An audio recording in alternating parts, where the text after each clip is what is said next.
Hello there. We're doing a fanfiction. I don't fucking know how to do intros. Well, you're the I one had who, one- you're the I one had who one- started this whole thing of fan fiction. Like, just go buck wild. Just jump in. Get ready for some sweet, sexy time with these fanfics. Oh, no.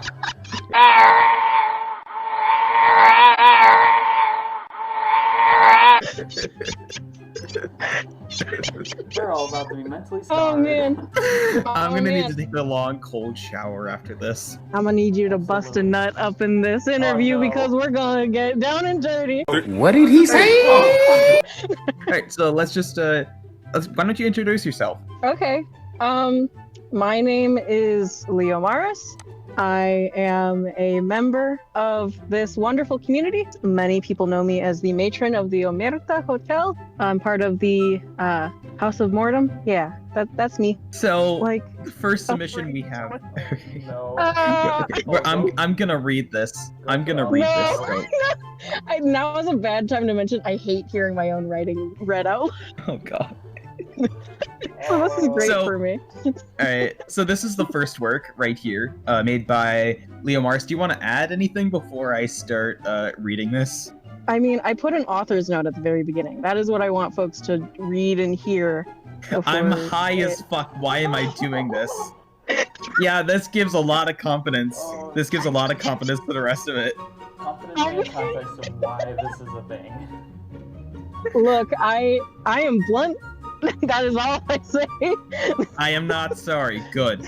Alright, let's get into this. The Omerta, a safe haven for the Mortisian Syndicate and all those who found kingship within. Home to many of the most notable names whispered among those who find solace in the dead of night. On its surface, the Omerta was a hotel in a league unlike no other. But, like lifting a stone in a garden, there was more to be found underneath. A sweetened spiderweb of fortune if you were willing to put dirty work in. And finally, at this family's head was the Godfather, a man in a white suit that stood out across the room, with golden eyes that can read you from that distance. The thump of his cane on the plush carpet would be the only warning he would give to his approach, if not for the fact that he was likely shouting at an associated soldier. He does do that. Yeah, no, God. What? I need you to know before you continue. I'm like cringing. Oh, don't worry. Understandable. Don't worry, I am too. I'm having a bad time. Grant, you now realize repeated to you, aggravation growing in its tone with every word. You couldn't help but blink in shock, struggling to speak. I was selling contraband? You managed to stammer out before the king was jabbed into your chest again, making you wince and wheeze as you struggled to take a breath. Grant stepped closer, eyes burning into yours. Are they gonna kiss? Oh, if only. It's like that anime trope thing where the guy pushes the girl against the wall. Very, very. I approached this kind of tropey, but also trying to keep as true to like character as possible. True to character. No, I don't Grant know, is like- not the type to like stare into people's souls. Like he's That's the kind of true. person to like jump up, like punch you in the face, and like jump down. At least he does that for me because I'm tall. Mhm. He has to jump up to you because you're like a fucking tree. But Grant snaps to your attention up to him, biting the inside of your lip as he pushes your chin further up. You struggle to keep your breath steady. Oh, no. I'm so sorry. How many I'm pages so is this sorry. again? It's Yeah, 10 pages. It's many. It's many. Why? Here's the thing. Okay. So It's just gonna be Hey, 10 she pages. was going at it. She was like, she was just in the mood. She was just going straight I at it. was high and focused. I was like this. I hate this thing. Okay. I just want to point this out before I do anything. So when I read over this for like the first time a few days ago, and I saw this line, and I instantly read this as instead of reading this as a message, I wrote it as a massage. Who's the massage from? I've come to give you a massage. The bellhop just starts massaging you. This is a different kind of fanfic. It's not about Grand. It's about you and a bellhop. Why did I write this? Because it's great entertainment value. Please just like I want to say skip ahead to the end, but the end is the spiciest part. Oh. And then I cut it off like a cruel mistress. I cut it off right as it gets good. Wait, okay. I want to read through like You don't let the the characters like finish? the Damn. weirdest part of this all. Okay. Yeah. No, please Okay, tell me yeah. what is the weirdest part of this. Okay. Please pinpoint the weird part. You dance it all. You hear grand questions suddenly over you, turning the music up on the player ever so slightly, watching you over his shoulder. Dance, well, sometimes, but not commonly, you begin to answer. But this seems to be enough for him. Grant crosses to you leisurely, but it felt overwhelmingly fast in this small room, alone, for the first time. Damn, your heart was hammering against your chest. You held your breath as Grant gently held his hand out to you, fighting back the blush that threatened to kill you. Then dance with me. Grant speaks, though presented as a question, you understood it was also a command. You could reject, but could pull away. This was Grant, not a beast. Why do you feel scared? Feel free to stone me. Feel free to stone me to death. I deserve to be walked out on the street in public, stoned to death for this. You shared this moment swinging together, your hands grabbing at his suit ever so gently, his Please own stop. holding you close and carefully as it might break. Questions beat against your heart like a bell's toll. Your voice tampered away. You couldn't let us go and answered it. I'm gonna need to No. take a long cold shower after this. Oh, absolutely. Yeah. I'm making everyone hot and heavy. Obviously, I am the king of romance. Did you and- really just bite me? What? What did you not mean? When you'd say that. Here, Mouthy, keep at it, and I assure you, I will find better use. No. This is where my evil laugh kicks in, because this is the end, and it's like the part where I was like, it's time for a little bit of this. Oh, do you? Why would you? Yes. No. No, why? I'm just gonna stop the share right now. I just. Well, you certainly wrote We need to fanfic. just. We need to Oh my just- god, just you made me cringe. laugh so hard my nose started bleeding. No. I'm so sorry. Oh no, this is way too hot for me. While you're just. While I'm fixing alive, yourself up. while I'm still Yeah. conscious. Yes, while you're still conscious. Let's just go over. Locke, what Yes. did you think of that? Well, it was certainly a fanfic. It went through like all the typical things that was supposed to be a part of it. Very, very romantic. And then immediately at the end getting sexual for almost no reason. So basically 10 out of 10. Oh my god. Like, Wow. you jumped from like, I'm gonna beat the ever-loving shit out of you to, I'm gonna bite you. I think I have like a love-hate relationship with it because I hate it because I had to read through this. But then I love it because just imagine what kind of pain and torture it will bring other people if this is adapted into a play. Yes. And like, see, if I may critique my own work as you know, not to like be self-deprecating or anything like that. As I was writing this, I did think, I was like, this might get adapted into a play. And like, I didn't even see my own plot line. I don't know what the plot is other than you're horny for Grant. And That's all it is. Say this does get made into a play. I feel bad for like main character that has to speak those lines. Oh my That has to god. work with Grand saying all that stuff. so long as it's Oh not my god, if we get Grant to play himself in this, this is going to be like the best play ever. I He's wouldn't not accept gonna it do any because other way. You know the amount of cringe that's gonna build up inside of him. Like, this is gonna be like worst decision I had all day. I Yeah, can but I convince mean, it. it's entertainment value. Come on, dude. He doesn't care about entertainment value. He cares about himself and his. Well, I feelings. do, and I will peer pressure him anyway in order to get him to play this part. All right. No, thank you Like- so much for coming on. Yeah, thank you. Thank you. Thank you for enabling me. Yep. Absolutely. Yes. That's all I have to say. Okay, so let's just read through this. On a cold, dark day, Grant was sitting by a fireplace, sipping his tea and reading a book. He doesn't read. He doesn't know how to read. This is inaccurate. When Gray ran in with medieval Chan, booping each other, and Gray made Gran spilled his tea all over his book. Gran stood up and took his cane and hit the backs of their knee and made them clean the mess in the day's book and kicked them out of the room, making them clean the toilets for 4 months and 4 days and 40 hits on the back of their knees, breaking them. The end. Amazing. I want to see this guy made into a play. Like, I just want to see, or we could do like a intermission scene with like the right in between like Gran dancing with someone and then like being bitten. Yeah, this would be perfect. I should have never done this. All right, thoughts, Lock? Very quick. It was so hard to like read and understand most of it. I'd say I'm gonna be kind and say 6 out of 10. Yeah, I go with that too. It's like it's short, but it's funny because Grant absolutely would like hit people with his canes and like his cane and just like make them do shit forever to pay it off. I'm also taking away points for the inaccurate information for Grand reading. Grant doesn't read and he hates tea.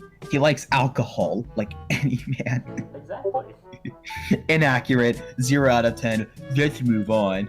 My name isn't, well, my username is in Sanatorium 9. I wrote a fanfiction named Violence, which is, I wouldn't exactly say a psychological horror, but I would like to portray it as is. The night was young, as the crowd remained seated before the presence of the Godfather. The tip of a wooden cane pressed firmly against the stage floor as the white-coated man spoke words of wisdom to the rest of his family. The underbosses stood lined up far behind their superior. The man in a white suit with black scleras. What is that? It's the, the white part of the eyes. Oh, I thought this was a typo. Halted his words as the eyes met with a white stripe in the middle of an orange cone. He realized he was staring at a slumped-over associate with what looked like to be a street cone covering his head. The man gave a sigh as he sauntered down to the stage, taking his time walking up to the street cone head goon. The man grabbed the cone by the tip and yanked it toward him. How many times do I have to tell you animals to dress properly? What next? Cardboard boxes for pants? I can't stress enough how true that, like, dress properly is. People make memes, like, about Gran screaming and, like, telling people to get in uniform. In uniform, you're fucking animals. You're fucking animals. Gran, what are you doing? A slight whisper could be heard as the man turned back to the underbosses on the stage. The one that went by the name Tricky was motioning his hand by his neck to tell him to cut it out. Gran furrowed his brow in disappointment and slight confusion, ready to badmouth the underboss, until he noticed something he felt different. He rubbed his fingers, gripping the cone, which didn't feel like a cone anymore. Turning to the cone head only to find there was no cone, they were gripping the ginger hair of a regular associate. Picture Dan Cowlick next time. Bothers the hell out of me, the Godfather said, trying to make it save of the situation. He didn't know if the associate had a cowlick or not, but it was the first thing that came to mind. Graham made his way back up the stairs to the stage as he planted his cane firmly onto the ground floor. Hi, Grand. Oh, Hi, Grand. Hi. Hi, how are you? Oh, Hey, no. boss. Awkward. What was that? What are you guys doing? Are you reading the fan fictions? Yes. We're recording right now, and you just stumbled into the video. Oh, Right when I we were see. talking about you. it's a power move. You're popping up everywhere here. I mean, he is the main character inside this. Yeah, it's great. So what do you want? You want me to go? I mean, if you want, you can stay. You can Wait. stay here and read these. Let's just I'll keep leave this going. to you all. Yeah. Okay. Oh my God, so Uh-oh. for a second. Alright, let's go on. Okay. Once the speech was finished, the white-suited man made a shooting motion with his hand, dismissing the family before him. Chattering soon filled the room as Tricky walked behind Grant. What was that cowlick ordeal all about? That associate clearly didn't have a cowlick, he began, standing next to the Godfather as he gazed upon the crowds below them.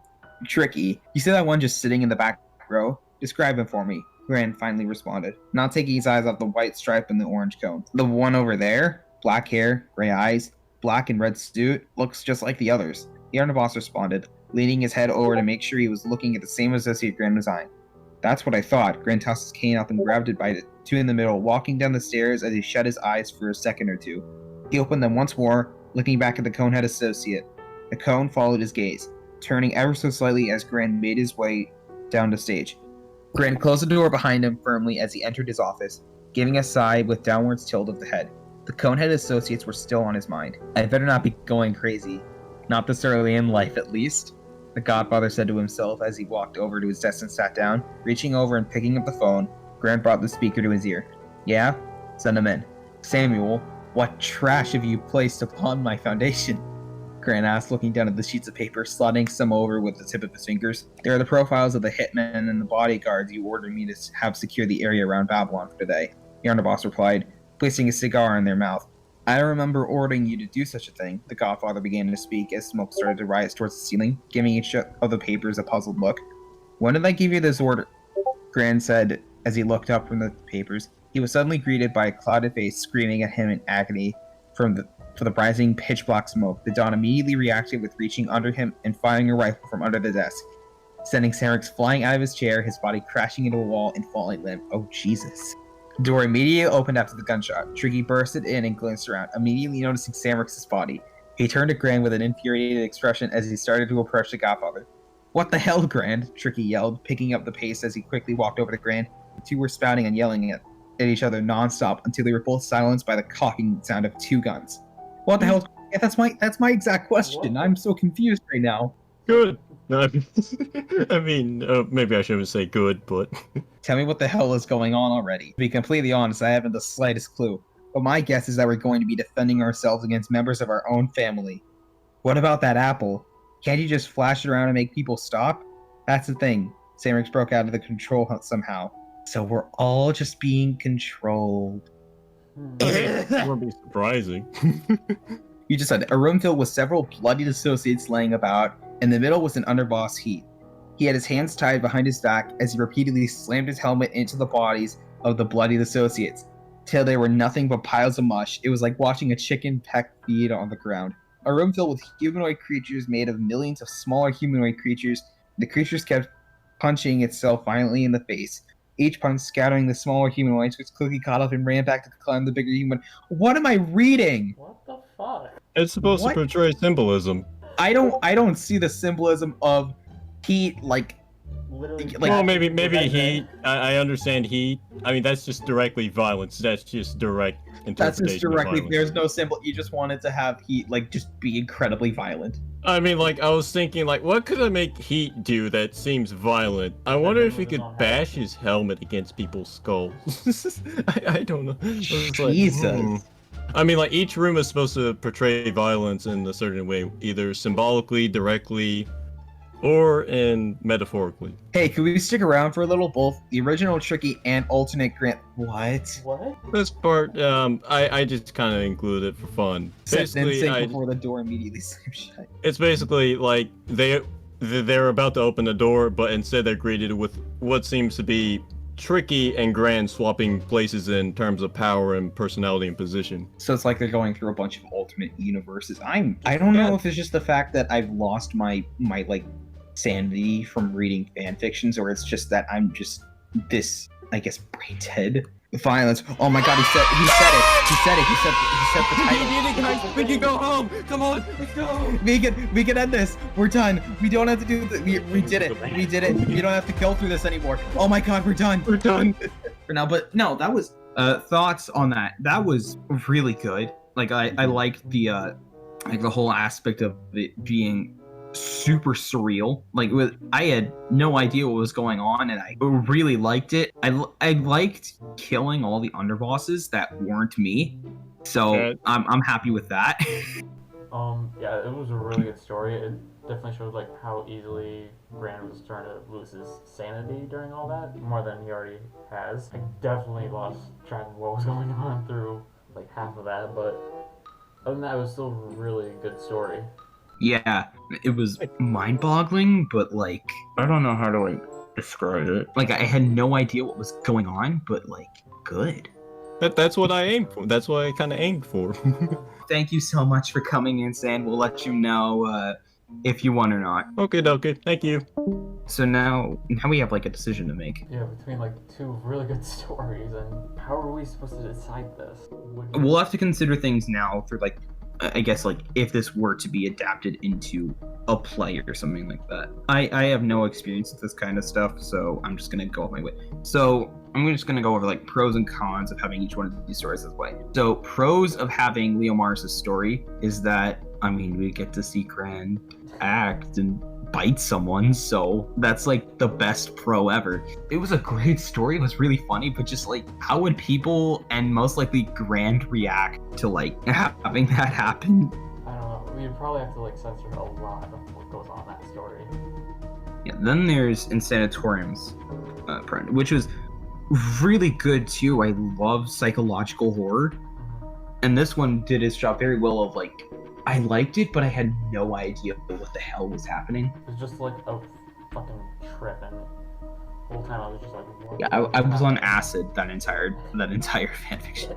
Exactly.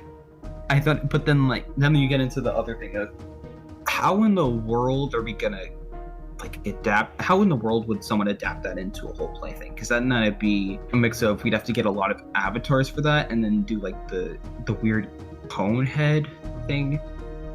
Then there's also the running through the rooms. Yeah. I think for the sake of making into a play, I think we'd probably have to go with Leo Marnus. Alright, then I think Leo Marnus wins in like the play category. Then let's go for who had the better fanfiction, which is really hard. They were both really good. Yeah, that's... We got few, but they were really good. Mm-hmm. Okay, and then for best fanfic, definitely, what was it? Insane? Was that his name? Yeah, and Sanatorium. Insanatorium, yeah. I definitely think his was the best like fanfic because it really made you think of what was supposed to be happening in the story, and it was just like a whole fucking trip. And also just like reading Heat bashing people's heads in with his helmet, that was amazing. Alright, so I think that's decided. Leo Marnus wins. Yeah, Leo Marnus. Alright then. I guess that's the end of the video then. Time to go take a shower. Yeah. A very long shower, and then I need to grab some bleach, and I need to bleach out my eyes. All right, thank you for watching the YouTube video. Remember to like, comment, and subscribe, and then also, subscribe for some more 3 a.m. challenge videos. We're turning this all into we're turning this into a prank channel. We're going full steam ahead. We're gonna do this, and we're gonna. I am so sleep deprived. I'm not getting any sleep tonight after these fanfics. I'm gonna stay awake, and I'm gonna dream, and I'm gonna have nightmares about this. Not in sanatoriums, but about Leo Marnus and the fact that now I have to convince Grant to do this. You have to convince him to be horny in a play. I love this community. Okay, that's it. Bye. That's it. Cut it off.